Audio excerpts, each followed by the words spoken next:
13 नवंबर की रात हमने आपको यह खबर दी थी कि पाकिस्तान के अगले आर्मी चीफ कौन होंगे।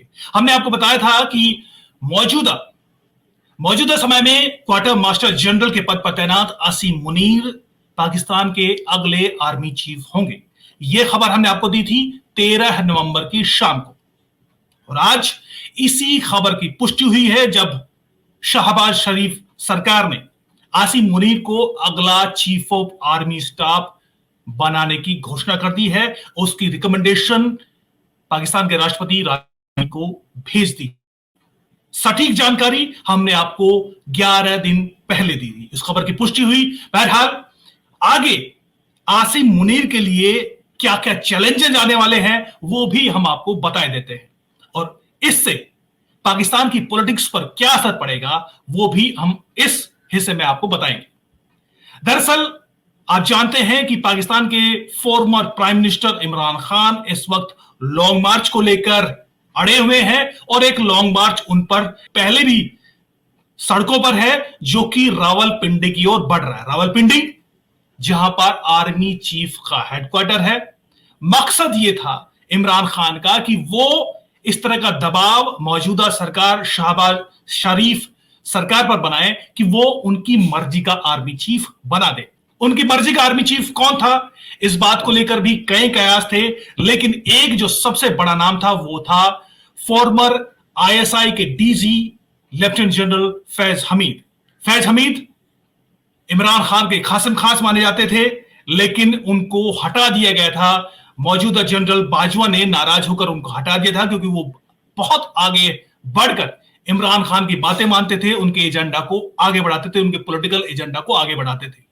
और एक समय एक ऐसा आया था कि उन्होंने जनरल बाजवा की बातें मानने से भी इनकार कर दिया था। लिहाजा नवंबर 2021 को जनरल बाजवा ने फैज हमीद को डीजीआईएसआई के पद से हटा दिया था।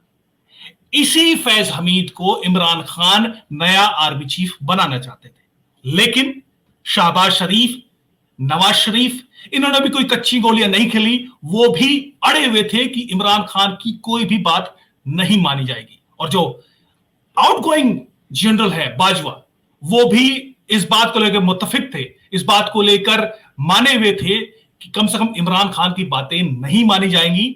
लिहाजा जो 6 लोगों की लिस्ट, समरी लिस्ट शहबाज शरीफ सरकार तक पहुंची थी, जिनमें से चुना जाना था कि किसको आर्मी चीफ चुना जाएगा।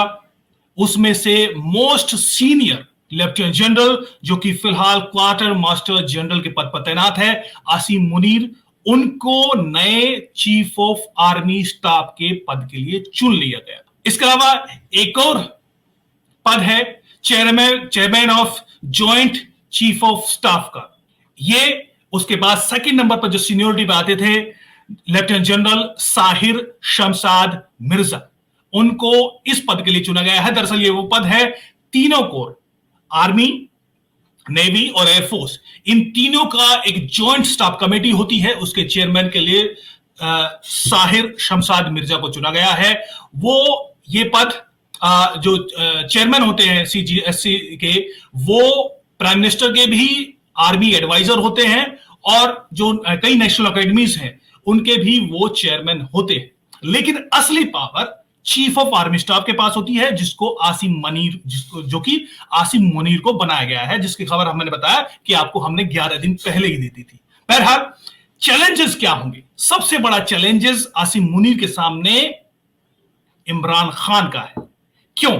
इसके लिए हमें 2018 में जाना पड़ेगा। 2018 में नवंबर 2018 में, अक्टूबर नवंबर 2018 में जनरल बाजवा ने आसिम मुनीर को आईएसआई का डीजी बनाया था, लेकिन इमरान खान उस वक्त प्राइम मिनिस्टर थे। इमरान खान को आईएसआई का डीजी आसिम मुनीर, तत्कालीन आसिम मुनीर जो उस वक्त डीजी आईएसआई थे, उससे बात नहीं बनी, क्योंकि आसिम मुनीर इमरान खान की बात नहीं सुन रहे थे, वो पॉलिटिकल दबाव नहीं डाल रहे थे, वो बातें मानने को तैयार नहीं थे जो कि इमरान खान उनसे कराना चाहते थे। लिहाजा इमरान खान ने जनरल बाजवा पर दबाव डाला, और आखिरकार 8 महीनों के अंदर ही, यानी जुलाई 2019 में, उनको डीजी आईएसआई के पद से हटाया गया, और उनके स्थान पर उसी फैज हमीद, लेफ्टिनेंट जनरल फैज हमीद को DGISI बनाएगा, जिसको मैंने बताया कि जो कि इमरान खान के खासम खास थे। अगले 2 सालों तक, करीब करीब जुलाई 2019 से नवंबर 2021 तक यही फैज हमीद DGISI रहे और उन्होंने तमाम तरह के काम किए। पॉलिटिकल इंटरफेरेंस जितनी हो सकती थी वो काम किए, इमरान खान की शर्तों को माना।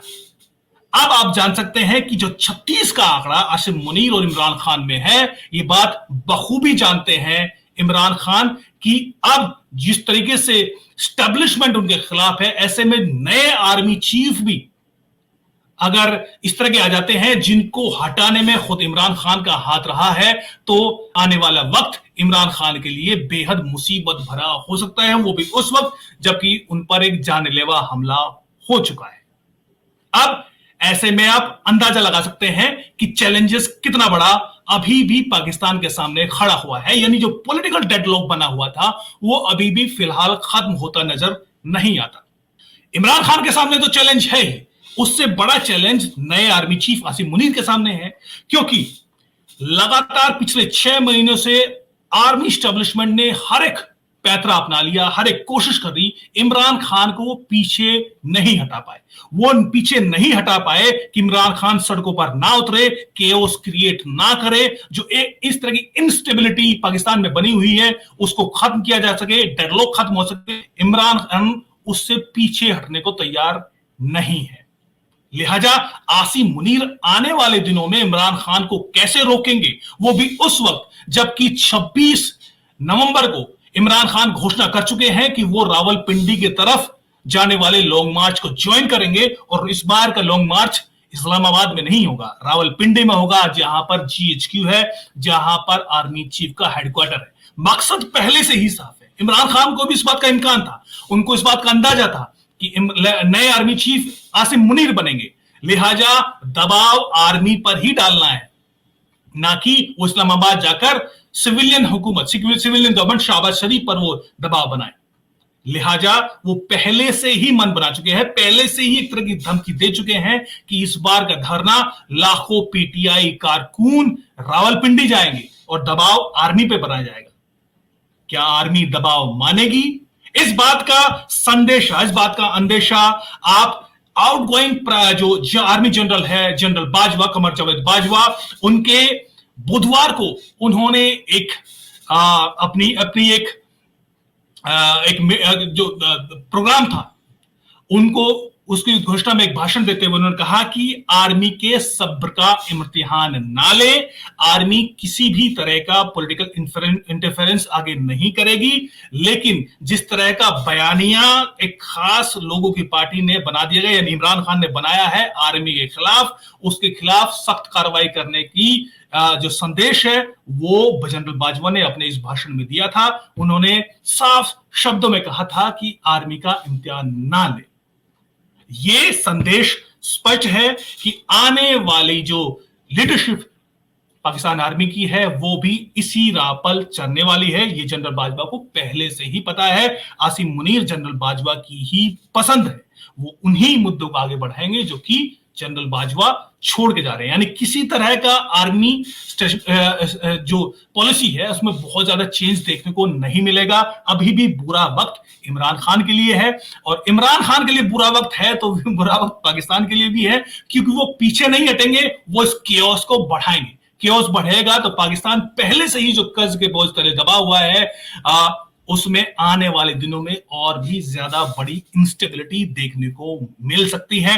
एक और यहां पर अंदेशा है कि अभी शहबाज शरीफ सरकार ने ये रिकमेंडेशन राष्ट्रपति अलवी को भेजी है, राशिद अलवी को भेजी है, जो कि पीटीआई के नेता रहे हैं, पीटीआई के खासम खास है, वो वही करेंगे जो कि इमरान खान चाहते हैं। शक ये भी है कि वो अभी इस रिकमेंडेशन पर साइन करने से मना कर दें। उनके अधिकार के मुताबिक वो अगले 15 दिनों तक इस रिकमेंडेशन पर बैठ सकते हैं, कोई साइन नहीं करेंगे, और उस 15 दिनों के बाद इसको वापस सरकार को रिवीजन के लिए लौटा देंगे। सरकार ज्यों की त्यों इस फैसले पर अपने बनी रहती है और वो फिर से राष्ट्रपति को साइन करने के लिए भेजती है, तो अगले 10 दिनों तक फिर से राष्ट्रपति इस पर बिना साइन किए इस पर बैठे रह सकते हैं और फिर से इसको अगले 10 दिनों में इस बार वो बाइंडिंग होंगे, इस बार वो बाध्य होंगे राष्ट्रपति साइन करने के लिए 10 दिनों के अंदर, यानी कुल 25 दिन तक तो राष्ट्रपति अलवी इस अपॉइंटमेंट को रोक ही सकते हैं। तब तक के लिए इमरान खान पॉलिटिकली संभव है, पॉलिटिकली कुछ केओस क्रिएट करने की कोशिश करे और वो कोर्ट का सहारा लेकर किसी न किसी तरीके से इस अपॉइंटमेंट को रोके। यह भी प्रबल संभावना है। अब देखना यह है कि पहले से ही आउटगोइंग जनरल बाजवा के किसी तरह का कोई छूट जिसको नहीं मिला था और जिसमें उस पर हमला भी हुआ, ऐसे में जीना है कि मरना है, क्योंकि ये करो या मरो की स्थिति है इमरान खान के लिए भी। वो क्या करेंगे, किसी भी हद तक जाने को तैयार हैं। तो संभव है कि राष्ट्रपति राशिद अलवी के सहारे अगले 25 दिनों तक इस अपॉइंटमेंट पर साइन ना किए जाए और एक तरह की डेडलॉक की सिचुएशन बनाकर रखी जाए। इस बीच में सुप्रीम कोर्ट की भी एंट्री हो जाए और कुछ ना कुछ ऐसा रास्ता निकल आए जो कि जिसका फायदा इमरान खान उठा ले। लेकिन इस फायदे की कितनी संभावना है, यह भी अपने आप में दिलचस्प है, क्योंकि इसमें भी अंततः इमरान खान को ही घाटा होने की आशंका है। क्योंकि अगर ये जो अपॉइंटमेंट हुआ है, इसमें साफ है कि ये प्रेरोगेटिव, ये अधिकार सिर्फ और सिर्फ प्राइम मिनिस्टर का है। प्राइम मिनिस्टर ने बड़े स्पष्टता जो 6 लोगों की लिस्ट गई थी उसमें टॉप के 2 लोगों को चुना है, chairman of joint chief of staff committee का और चीफ ऑफ आर्मी स्टाफ के लिए। लिहाजा यह भी नहीं कहा जा सकता कि भाई उसमें वरीयता को जगह नहीं दी गई, तो किस बात पर लड़ेंगे इमरान खान। बहरहाल ये इमरान खान के सामने भी चैलेंज है और आसिम मुनीर के सामने भी चैलेंज है। एक और भी क्या क्या चैलेंजेस है आसिम मुनीर के सामने। तालिबान लगातार पाकिस्तान पर हावी बना हुआ है और डूरन लाइन पर लगातार पिछले कई हफ्तों से जगह जगह पर लगातार हमले भी हो रहे हैं तालिबान के जरिए। और हमने देखा कि लगातार कई क्लैशेस में पाकिस्तानी आर्मी के कई सैनिक मारे भी गए हैं, घायल भी हुए हैं। लिहाजा तालिबान को लेकर क्या पॉलिसी होने वाली है, यह भी आसिम मुनीर के सामने एक बड़ा चैलेंजेस है। क्योंकि मौजूदा तालिबान को आगे लाने में एक शख्स का हाथ था, वो था फैज हमीद, जो कि इमरान खान का आदमी है। तो वो की चाहेंगे कि तालिबान के साथ संबंध सुधरे। तालिबान के साथ संबंध सुधारने में फैज हमीद ही कुछ कर सकते हैं। फैज हमीद क्यों करें, क्योंकि उनको तो आर्मी चीफ बनाया नहीं गया। एक और बड़ा यहां पर सिचुएशन है, टीटीपी जिस तरीके से लगातार हमले कर रही है, तहरीक तालिबान पाकिस्तान, उसने जगह जगह लगभग 2 गुने से ज्यादा तेजी से हमले करने शुरू कर दिए, वो भी बड़ा चैलेंजेस है। तो चौतरफा चैलेंजेस से इस वक्त पाकिस्तान घिरा हुआ है।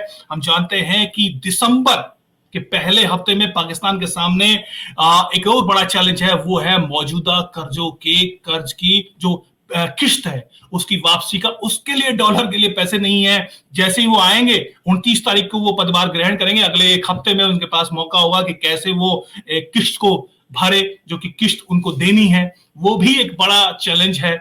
और एक और चैलेंज जो कि सबसे बड़ा चैलेंज है, वो हमने देखा कि हाल ही में इधर भारत की आर्मी के लेफ्टिनेंट जनरल उपेंद्र द्विवेदी ने स्पष्ट शब्दों में कहा है कि जैसे ही भारत कि सरकार उनको इशारा करेगी, आदेश देगी पीओजेके में घुसकर पीओजेके की मुक्ति का, वो उसी वक्त इस पर कार्रवाई करेंगे। रक्षा मंत्री gave the statement about the POJK. As you are aware that parliamentary resolution already exists on the subject, so therefore it's nothing new. It is part of the parliamentary resolution.